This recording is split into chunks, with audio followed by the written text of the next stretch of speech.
Assalamualaikum students, I am Muhammad Ali Shadeb, MPhil in Mathematics, FSC second year, chapter number 1 continue है, exercise 1.2 है, lecture number 3 and sheet number 1। तो हम इसमें initially start करते हैं composition of function से। इस एक्सरसाइज में हम इसे यूज़ करेंगे further. Let f b a function from set x to set y. F कोई भी फंक्शन है सेट एक्स और वाई का, एंड जी भी है function from set y to set z, और g कोई भी फंक्शन है सेट y और z का। ओके, तो कंपोजिशन क्या होगी? The composition of f and g, f और g की कंपोजिशन होगी इज अ फंक्शन, वो खुद एक फंक्शन होगा, g of f mean g composition of f भी कह सकते हैं, g ऑफ f भी पढ़ सकते हैं। तो ये g ऑफ f ये एक फंक्शन है जिसे हम कंपोजिशन कहते हैं। अब ये क्या था, x से y और y से z, तो ये वाली टर्म कंपोजिशन डायरेक्ट x से z में हो गई। Okay, and it is defined by g composition of f भी पढ़ते हैं। g ऑफ f भी इस तरह भी राइट किया जा सकता है, इस तरह भी राइट किया जा सकता है। For all x belong to x, x कहाँ से है? कैपिटल x वाले सेट से है। ओके, ये जो x यहाँ पे नज़र आ रहा है। ओके, ब्रीफली वी राइट, हम इसको इस तरह जी कंपोजिशन ऑफ एफ को जी ऑफ एफ भी लिख लेते हैं, इस तरह भी लिख लिया जाता है। और ये चीज़ ध्यान में रहे कि g f of x not equal to f g of x, mean इनकी कंपोजिशन कम्यूटेटिव नहीं होती कि जी और एफ की वैल्यू रिप्लेस करने से इनके आंसर सेम नहीं आती, ये एक अलग टर्म बनेगी, ये एक अलग टर्म बनेगी। ओके, तो अब हम इन्हें यूज़ करेंगे तो इंशाल्लाह आपको बहुत अच्छे से ये चीज़ें समझ आ जाएंगी। तो ये डिफाइनिंग पर कर लीजिएगा। ओके, क्वेश्चन नंबर देखते हैं 1.2। क्वेश्चन नंबर 1 है, जिसमें वो हमें कह रहा है the real valued function f and g are defined below. 1.3 part करते हैं।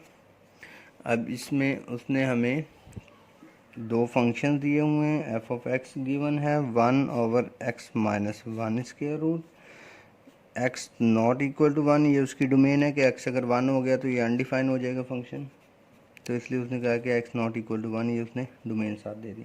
और g ऑफ x क्या है? एक्स स्क्वायर प्लस 1 का होल स्क्वायर। ओके, अब ये दो फंक्शन उसने दे दिए। ए पार्ट पहले उसने पूछा है कि f of g of x बताएं, तो अब देखते हैं ये किस तरह से हम फाइंड करेंगे। इस टर्म को पहले हम राइट कर लेते हैं, f g ऑफ x इस तरह से। अब एफ जी ऑफ एक्स का सारा फंक्शन यहाँ पे इसकी जगह पे रख देता हूँ, ये जी ऑफ एक्स है, एक्स स्क्वायर प्लस 1 का होल स्क्वायर। अब ये क्या बन गया? ये एफ ऑफ एक्स बन गया, मीन एफ के फंक्शन में जहाँ जहाँ एक्स होगा वहाँ वहाँ ये पूरी टर्म पुट करनी है।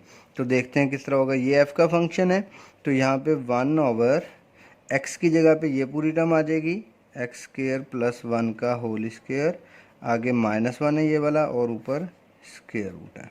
ओके, ये टर्म जो बन जाएगी इसको हम सिंप्लीफाई कर लेंगे, 1 डिवाइडेड बाय, तो इसका स्क्वायर ओपन कर लेते हैं, a square plus b square plus 2ab, तो ये 2x स्क्वायर हो जाएगा, और -1 ये कैंसिल हो जाएगा, तो 1 ओवर x की power 4 plus 2x square square root, x square यहाँ से कॉमन निकालेंगे, इस अंडर रूट से कैंसिल हो जाएगा, 1 ओवर एक्स स्क्वायर, इसका भी स्क्वायर रूट, तो यहाँ बचेगा एक्स स्क्वायर प्लस 2। ओके, ये सिंप्लीफिकेशन है, 1 ओवर ये x हो जाएगा और ये एक्स स्क्वायर प्लस 2 हो जाएगा। तो ये निकल गया f composition g of x। ठीक है, इसी तरह से उसने और भी टर्म्स पूछी हुई हैं, वो भी देख लेते हैं क्या क्या है। उसने पूछा हुआ है पार्ट बी में कि जी कंपोजिशन एफ ऑफ एक्स निकालें। इसको हम इस तरह से लिख सकते हैं। ओके, तो अब यहाँ पे जी, यहाँ पे एफ़ का पूरा फंक्शन पुट कर देंगे, वो मैं आपको यहाँ दिखा देता हूँ। ये एफ़ का फंक्शन है, तो 1 over x minus 1 square. Okay, g f की जगह पे पूरा फंक्शन रख दिया। अब ये क्या बन गया? जी ऑफ एक्स, मीन जी के फंक्शन में जहाँ जहाँ एक्स है वहाँ वहाँ ये टर्म पुट करनी है। तो देखते हैं किस तरह से होगा।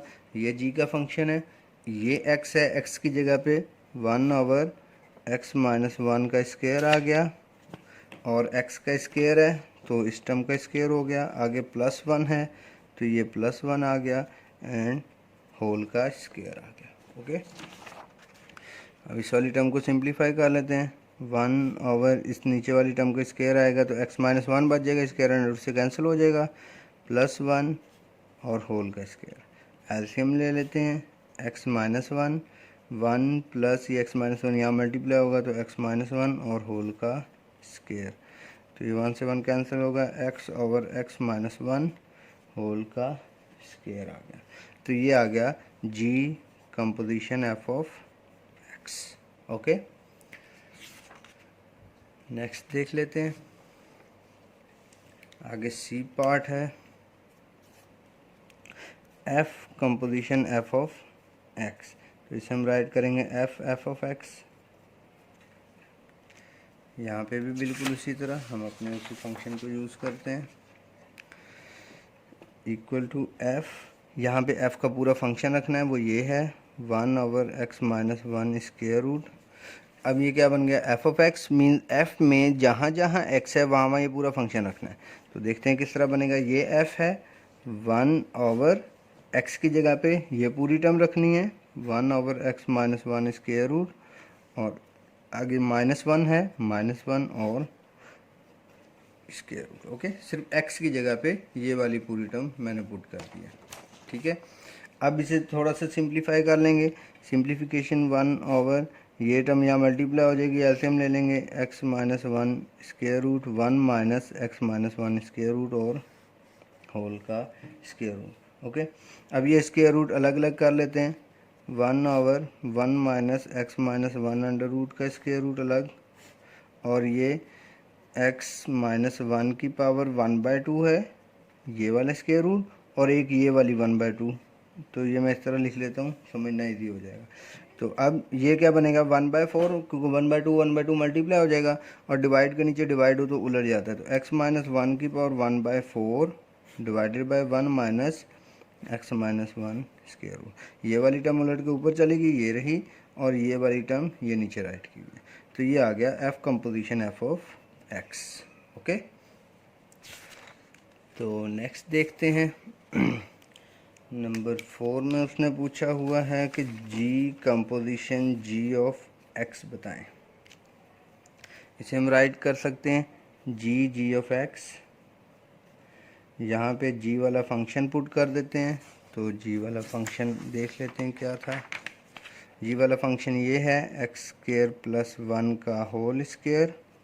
ओके, अब ये g ऑफ x बन गया, g में जहाँ जहाँ x है वहाँ वहाँ ये पुट कर देना है। तो g में ये x है तो इसकी जगह पे x² + 1 का स्क्वायर पुट कर दिया x की जगह पे, x का खुद स्क्वायर भी है, ये x का स्क्वायर आ गया, आगे +1 और ये होल का स्क्वायर आ गया। तो ये पुटिंग में आपने थोड़ी सी एहतियात करनी है, बाकी बिल्कुल इजी है। तो ये बन जाएगा x4 + 1 x² + 1 की पावर 4 + 1 होल का स्क्वायर। तो ये आ गया g ऑफ x। ठीक है, मीन जी कंपोजिशन f ये आ गया। तो इस तरह से आपने इसके सारे पार्ट करने हैं, जो सी कंपोजिशन दी होगी पहले वो पूरा फंक्शन जो यहाँ पे है वो पुट कर देना है, फिर जब वो g ऑफ x या f ऑफ x फॉर्म इस तरह की बन जाएगी तो फिर इस फंक्शन में जहाँ जहाँ x है वहाँ वहाँ ये वाली पूरी टर्म पुट कर देनी है। तो इस तरह से आप सारे सोल्यूशंस कर लेंगे। क्वेश्चन नंबर 2 की तरफ चलते हैं। Question number 2, for the real valued function f defined below. f defined below में पार्ट ए देखते हैं इसका, f of x equal to 2x + 1 और x - 1 है। ओके, अब ये रियल वैल्यूड फंक्शन डिफाइन किया गया है। अब आगे वो इसके पार्ट में पूछ रहा है कि f इनवर्स ऑफ x बताएं। ठीक है, मीन ये फंक्शन है, इसका इन्वर्स निकालना है हमने। अब देखते हैं इन्वर्स कैसे निकालेंगे। हम लेट करते हैं, ये चीज़ हमने फाइंड करनी है, लेट करते हैं f ऑफ x जो है वो y है, तो x equal to f inverse of y बन जाएगा, मीन ये f उधर जाएगा, इन्वर्स बन जाएगा। तो अगर हम x को इस साइड पे कर दें, अकेला कर दें, तो यहाँ वाला फंक्शन इन्वर्स होगा। तो इस वाले टर्म को हम y लेट करते हैं, y ये हमने लेट किया हुआ है, y equal to f of x, तो f ऑफ x ये है 2x + 1 ओवर x - 1। नीचे जो डिवाइड हो रही है टर्म यहाँ मल्टीप्लाई कर देते हैं। तो लेक्चर नंबर 3 1.2 ये बन जाएगा एक्स वाई माइनस वाई, ये जो डिवाइड वाली टर्म है यहाँ मल्टीप्लाई होगी वाई के साथ, ये हो गया इक्वल टू 2x प्लस 1।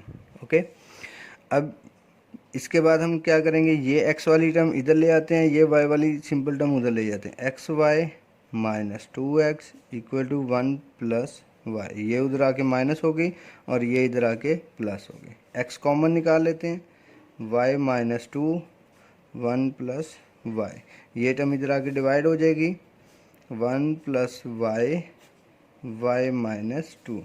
तो जब x equal to something term आ जाएगी तो वो क्या होगा, f इनवर्स होगा, ये हमने यहाँ पे देखा था।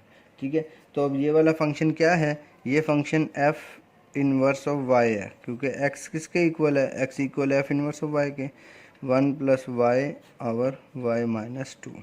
तो ये हमने इन्वर्स निकाल लिया, मगर अब उसने यहाँ पे क्या कहा था, f इनवर्स ऑफ x निकालना है। तो यहाँ पे रिप्लेस कर देते हैं y इंटू एक्स, तो f इनवर्स ऑफ x बनेगा, जहाँ जहाँ y है वहाँ वहाँ x रिप्लेस कर देना है। ओके, तो ये f इनवर्स ऑफ x हो गया। ठीक है, अब नेक्स्ट देखते हैं, इसी का पार्ट है। ओके, अब हमने जो फंक्शन निकाला f इनवर्स ये रहा। अब उसके बी पार्ट में वो हमसे पूछ रहा है कि f इनवर्स ऑफ -1 क्या होगा। अब हमने इन्वर्स फंक्शन दोबारा फाइंड नहीं करना, हमारे पास जो इन्वर्स फंक्शन है इसी में ही हमने -1 पुट कर देना है। तो यहाँ -1 पुट करते हैं x की जगह पे, तो ये बन जाएगा 1 - 1 और -1 -2, 0 डिवाइडेड बाय -3। तो f इनवर्स ऑफ -1 क्या आया, 0। ओके, क्लियर है। नेक्स्ट देखते हैं। Okay, 1.2 lecture number 3 sheet number 7 है। पार्ट 3 देखते हैं, इम्पोर्टेंट टर्म है थोड़ी सी, वेरीफाई। अब हमने वेरीफाई करना है कि f inverse of x equal to f inverse f of x equal to x, ये दोनों टर्म्स इक्वल टू x आती हैं। ओके, अब हमें वेरीफाई करना है, अगर तो ये आएंगी तो ये वेरीफाई होगी, अगर ये दोनों टर्म्स इक्वल टू x नहीं आती तो फिर ये टर्म वेरीफाई नहीं होगी। ओके, तो ये ऑब्वियसली है कि ये हुआ करेंगे, अगर नहीं होती तो आपके इन्वर्स में कोई ना कोई इशू होगा। तो आप ये यहाँ से देख सकते हैं कि आपका इन्वर्स भी ठीक निकला है या नहीं। Okay, f inverse of x क्या करते होते हैं, f इसी तरह बिल्कुल सिमिलर वही है, ये इसका मतलब क्या है, f कंपोजिशन f इनवर्स बस। तो f कंपोजिशन f इनवर्स निकाल रहे हैं, f वैसे ही इन्वर्स वाला फंक्शन यहाँ पे पुट करना है। तो इन्वर्स वाला फंक्शन क्या था, यहाँ से देख लेते हैं, 1 plus x over x minus 2 ये निकाला था हमने। तो 1 plus x over x minus 2, ये एफ इन्वर्स वाला फंक्शन पुट कर दिया। अब ये एफ ऑफ एक्स बन गया। तो एफ के फंक्शन में जहाँ जहाँ एक्स होगा वहाँ वहाँ ये पूरी टर्म पुट करनी है। तो एफ फंक्शन मैं दिखा देता हूँ, ये एफ फंक्शन था, इसमें अब हमने पुटिंग करनी है। तो अब ये बन जाएगा 2 1 plus x over x minus 2 plus 1 divided by x plus 1 over x minus 2, ये 1 प्लस एक्स प्लस 1 लिख सकते हैं, कोई फ़र्क नहीं पड़ता। ओके, तो यहाँ पे ये 2 मल्टीप्लाई कर देते हैं, 2 प्लस 2x हो जाएगा, और ये डिवाइडेड बाय x माइनस 2 जो है इसका एलसीएम ले लेते हैं, x माइनस 2। तो ये वाली टर्म यहाँ पे मल्टीप्लाई हो जाएगी, प्लस x माइनस 2 हो जाएगा। बिल्कुल सिमिलर इसी तरह नीचे भी एलसीएम ले लेते हैं, x माइनस 2, ये टर्म यहाँ मल्टीप्लाई हो जाएगी, x प्लस 1। इस माइनस की वजह से इन दोनों के साइन चेंज हो जाएंगे, तो ये माइनस का x प्लस का 2 बन जाएगा। ओके, ये इक्वल इधर आ जाएगा। ओके, तो नेक्स्ट देखते हैं, ये टर्म इससे कैंसिल हो गई, ये 2 यहाँ से कैंसिल हो गया, minus x plus x cancel हो गया। तो ऊपर क्या टर्म बची, 3x, ये टर्म कैंसिल होगी, नीचे क्या बचा 1 और ये 2, 3 से 3 कैंसिल आउट हो गया। तो एफ इनवर्स ऑफ एक्स की वैल्यू बची एक्स। ठीक है, बिल्कुल इसी तरह अब हमने इसका सेकंड पार्ट करना है। सेकंड पार्ट में देखते हैं F inverse f of x find करना है। ओके, मीन्स एफ इनवर्स का कंपोजिशन लेना है एफ के साथ। तो एफ इनवर्स वैसे ही रहेगा, यहाँ पे एफ ऑफ एक्स पुट कर देंगे। एफ ऑफ एक्स के ऊपर आप लोगों को नज़र आ रहा है 2x + 1 डिवाइडेड बाई x - 1। अब एफ इनवर्स में हमने जहाँ जहाँ x है वहाँ वहाँ ये टर्म पुट करनी है। तो ये एफ इनवर्स का फंक्शन है, इसमें पुट कर लेते हैं। 1 प्लस वैसे ही रहेगा, x की जगह पे 2x + 1 और x - 1, और यहाँ पे भी x की जगह पे 2x + 1 और x - 1 - 2। अब एलसीएम लेते हैं, ऊपर वाली टर्म का भी एलसीएम लेंगे। x - 1 आ जाएगा, ये x - 1 यहाँ मल्टीप्लाई होगा, x - 1 + 2x + 1। और इसी तरह नीचे भी एलसीएम लेंगे, 2x + 1 माइनस ये वाली टर्म x - 1 यहाँ जाके मल्टीप्लाई होगी तो 2 मल्टीप्लाई हो जाएगा -2, तो ये बनेगा माइनस का 2x और ये बनेगा प्लस का 2 डिवाइडेड बाई x - 1। ये टर्म इससे कैंसिल हो गई, 1 1 से कैंसिल हो गया, 2x - 2x से कैंसिल हो गया। तो देखते हैं यहाँ पे क्या टर्म बची, 2x + x 3x, और नीचे अगेन 2 + 1 3, ये कैंसिल हो गया। तो f inverse f of x equal आ गया x के। तो हम अब लिख सकते हैं कि f inverse of x equal है f inverse f of x, और ये टर्म इक्वल है x के। तो ये टर्म भी प्रूव हो गई।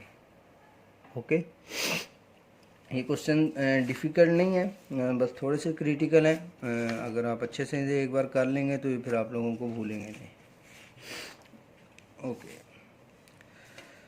तो एक क्वेश्चन और कर लेते हैं। Without finding the inverse, question number 3 है, state domain and range of inverse. वो कह रहा है कि आपने इनवर्स फंक्शन फाइंड नहीं करना, इनवर्स फंक्शन को फाइंड किए बगैर इनवर्स फंक्शन की डोमेन और रेंज बतानी है। बहुत इजी है, आप अगर किसी फंक्शन की डोमेन और रेंज बता सकते हैं तो उस फंक्शन के इनवर्स की डोमेन रेंज बतानी बहुत इजी है। उसकी डोमेन रेंज बन जाती है और उसकी रेंज डोमेन बन जाती है। अभी देखते हैं किस तरह। 3.2 क्वेश्चन है। क्वेश्चन है f of x equal to x - 1 x - 4 x not equal to 4। ये उसकी डोमेन में वो बता रहा है कि x 4 नहीं हो सकता, वरना ये अनडिफाइन हो जाएगा। इसके अलावा जो जो होंगे वो हम देख लेते हैं। तो पहले डोमेन देख लेते हैं।